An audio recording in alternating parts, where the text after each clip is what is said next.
Revisão da vida toda diretamente do STF. É isso mesmo, pessoal. Olha o dia que faz aqui em Brasília. E hoje é dia de julgamento. E o que podemos esperar do STF? Pessoal, vocês sabem que vamos ter, sim, a revisão da vida toda pautada hoje.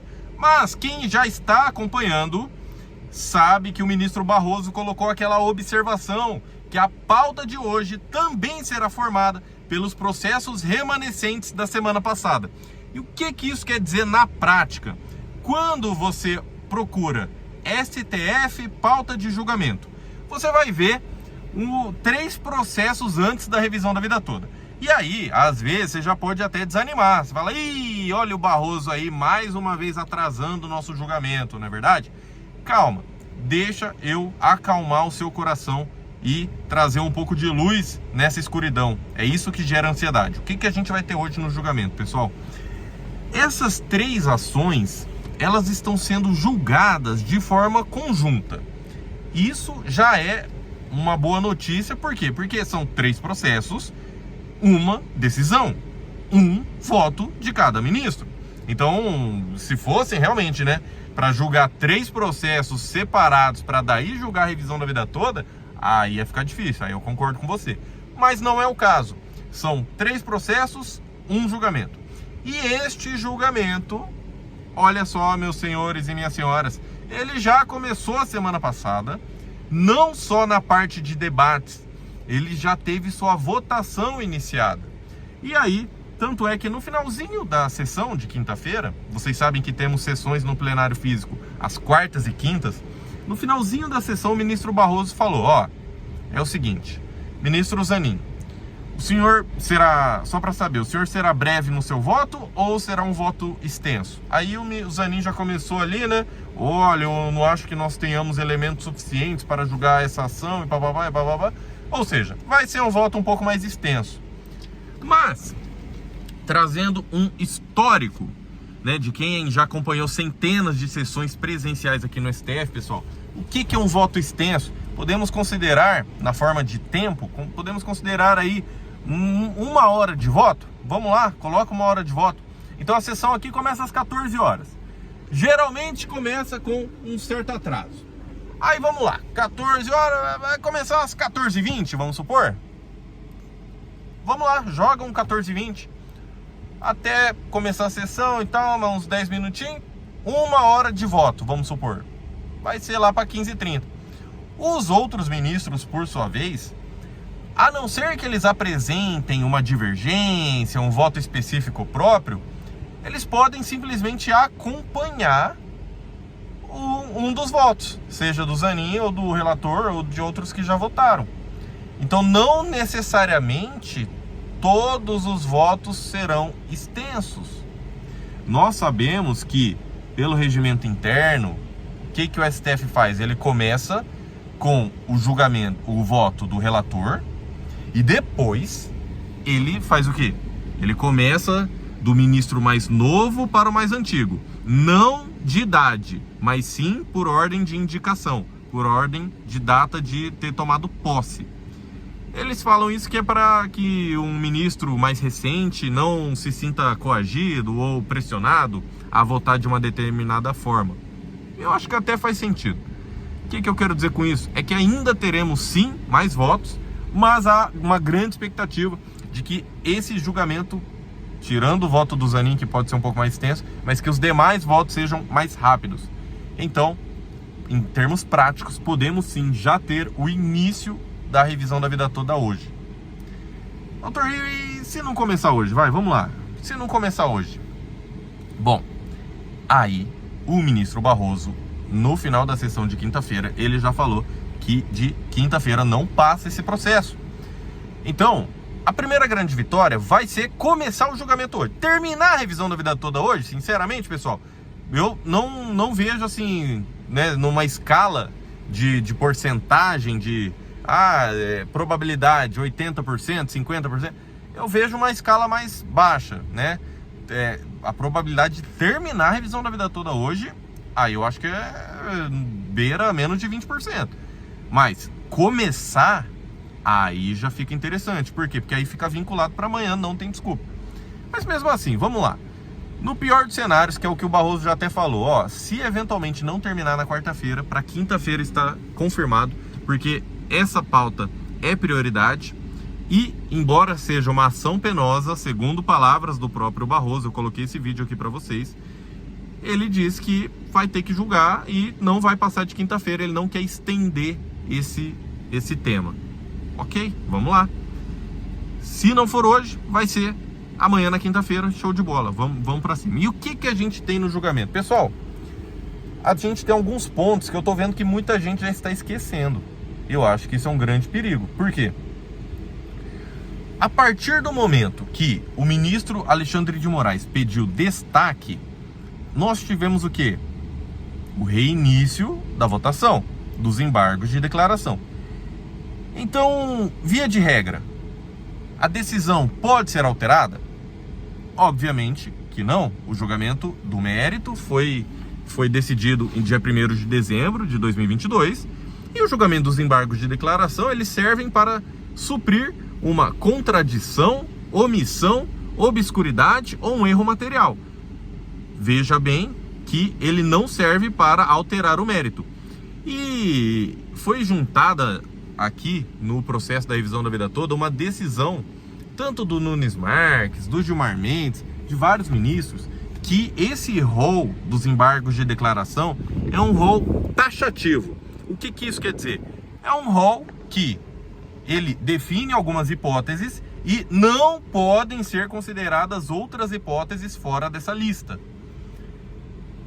O que o ministro Zanin queria tentar emplacar é justamente um julgamento fora dessas hipóteses. Ele queria tirar da cartola uma nulidade que sequer existiu e emplacar essa nulidade para retornar os autos para a STJ.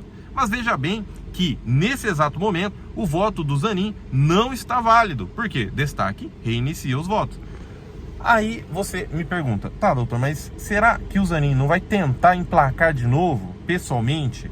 É aí que eu quero entrar na importância também de termos esse julgamento de forma presencial. Porque, meus amigos, vamos falar bem a verdade? Você acha mesmo que o Zanin vai crescer para cima do Alexandre de Moraes? Não tem como, né? O Alexandre de Moraes, em outros julgamentos, a gente pode discutir, posso fazer vídeos. Ah, está havendo um excesso no julgamento dos atos de 8 de janeiro? Não. Ah, aquele outro processo, ele fez isso, ele fez aquilo. Tá. Mas falando de revisão da vida toda, meus amigos, a gente tem que contar com a força do ministro Alexandre de Moraes, porque ele é o único que está se impondo aqui a favor dos aposentados. Essa é a grande realidade. Sobre outros processos, vamos lá, vamos fazer vídeo, vamos comentar. Isso aí não tem problema nenhum. E o que o ministro, eu tenho com o voto aqui, com o voto do ministro Alexandre de Moraes. Sobre esse tópico, o que ele falou?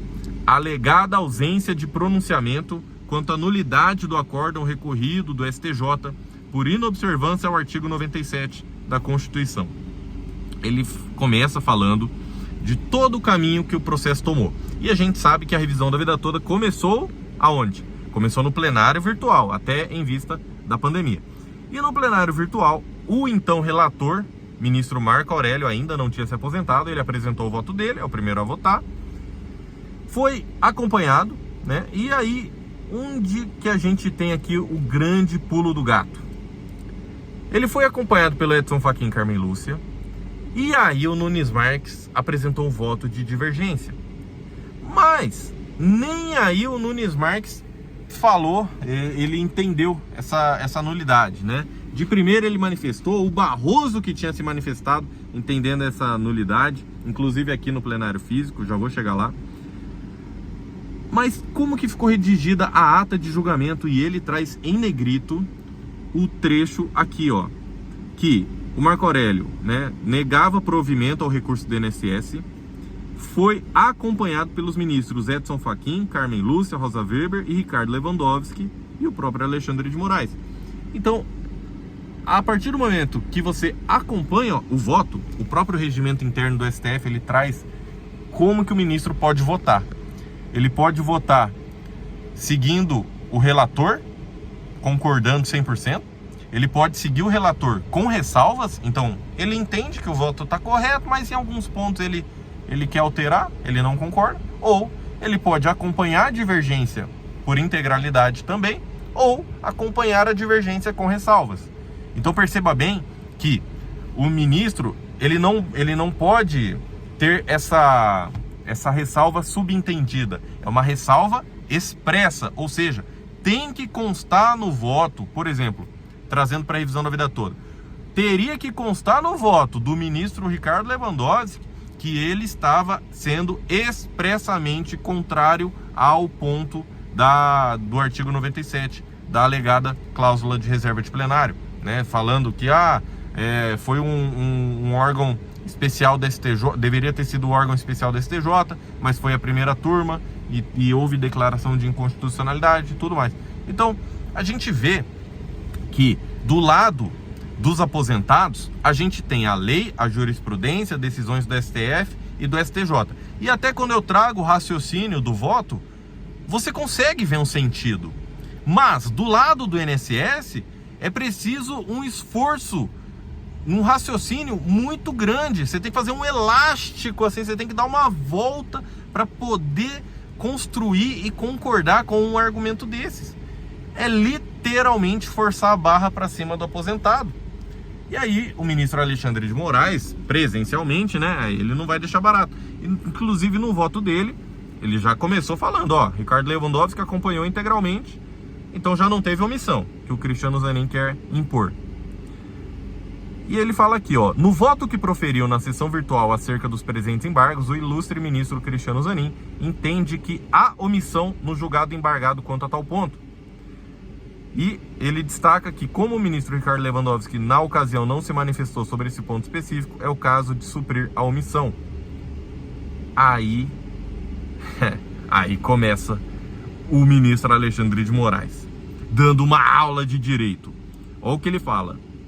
Com todo respeito ao eminente ministro Cristiano Zanin, como realcei acima, a questão alusiva à alegada afronta à reserva de plenário foi suficientemente enfrentada no julgamento do tema 1102, inexistindo qualquer vício passível de correção por meio de embargos de declaração. Além dos 4 ministros que aderiram à posição no sentido de afastar a alegação, o ministro Ricardo Lewandowski já havia acompanhado na íntegra o voto proferido pelo ministro Marco Aurélio. Inclusive, deve-se ressaltar que a manifestação do ministro Lewandowski foi posteriormente ao voto lançado pelo ministro Nunes Marques, no qual registrado que o STJ teria infringido o artigo 97, súmula vinculante 10, ou seja, esse ponto específico fora expressamente trazido no voto que antecedeu o do ministro Ricardo Lewandowski. Então, o Ricardo Lewandowski, ele acompanhou no voto no plenário virtual, acompanhou no plenário físico, e agora o Zanin, ele quer inventar a roda só para conseguir retornar esses autos para o STJ. Então, essa questão do STJ realmente, presencialmente aqui, pessoal, não tem como passar. As outras questões, modulação de efeitos. O INSS, ele pede para que o STF declare a decadência e prescrição. Bom, o ministro Alexandre de Moraes, sobre esse ponto, ele coloca que caberá à instância de origem, né, se pronunciar sobre a decadência, ou seja, vai caber ao juiz de primeiro grau. Por exemplo, você mora em Fortaleza, aí nós ou seu advogado vai entrar com o processo aí na sua comarca. Segundo o voto aqui do ministro Alexandre de Moraes, vai caber ao juiz aí da sua comarca analisar tudo que foi apresentado, a fundamentação, os cálculos, tudo certinho, e ele declarar ou não a decadência.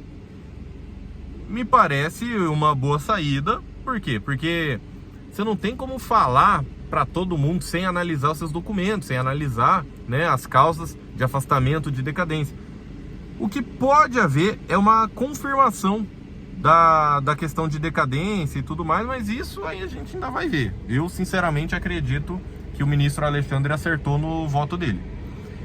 Agora, aí sobre os atrasados, aí que a gente entra num critério distinto aqui. Por quê? O único voto mantido é o da Rosa Weber, porque ela se aposentou. E ela limita os atrasados desde dezembro de 2019.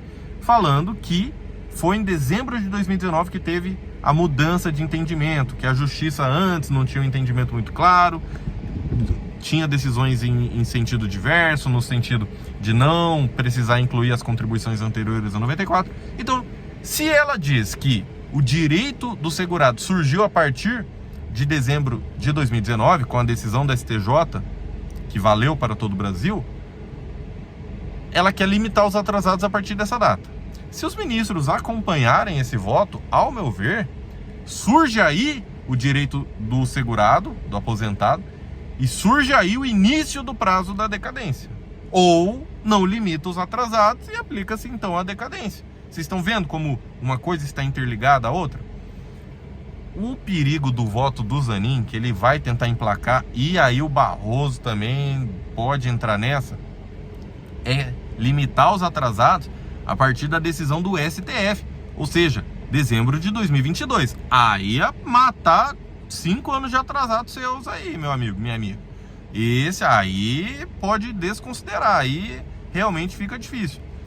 Tudo isso a gente vai ver aqui. A outra questão, e essa sim traz grande preocupação, foi o voto modificado do ministro Barroso nas ADIs. Por quê? Porque ele indiretamente quis revogar a revisão da vida toda em um processo da ADI que foi protocolado em 99, um julgamento que dura aí mais de 25 anos. Então percebam essa revogação indireta e que, sinceramente, não pode acontecer. A maioria dos ministros, inclusive o Nunes Marques, que votou contra o pedido dos aposentados, aí eu tenho que reconhecer essa hombridade, realmente ele reconheceu que foi voto vencido, que o julgamento das ADIs não deve interferir na revisão da vida toda, embora o Barroso tenha feito um esforço sobre-humano de pautar essas ADIs no mesmo dia da revisão da vida toda. Veja que no dia 1º de fevereiro não tinha essas ADIs. Será que alguém foi lá no ouvido dele falar, tem umas ADIs aí que podem interferir na revisão da vida toda, vamos colocar essas ADIs juntos? Elas estão em fases processuais diferentes. Revisão da vida toda, a gente está julgando um recurso, o mérito já foi julgado. Nas ADIs ainda está se julgando o mérito. Então, seja pela fase processual, seja pela natureza das ações, né? Uma é recurso extraordinário, outra é ação direta de inconstitucionalidade, ou ainda seja pelos temas não atrapalharem um julgamento do outro. Você falar que essa regra de julho de 94 em diante é constitucional, não necessariamente você está falando que a outra regra seja inconstitucional. Só que foi isso que o Barroso colocou no seu voto. Então, pessoal, direto do STF, eu quero agradecer aqui todos vocês que estão inscritos e apoiando essa causa. Pessoal, eu faço tudo isso por vocês. Que Deus te abençoe grandemente, que Deus te conceda a graça da saúde para aproveitar esse dinheiro com a sua família. Não é luxo, não é favor, não é esmola. É o direito do aposentado. Você já contribuiu, o seu dinheiro já foi para os cofres da União. E cadê esse dinheiro sendo revertido no cálculo do valor do seu benefício? É isso que o STF vai decretar. Então, a vitória do aposentado vem aí. Que Deus te abençoe. Inscreva-se nesse canal aqui, ative o sininho para você não perder.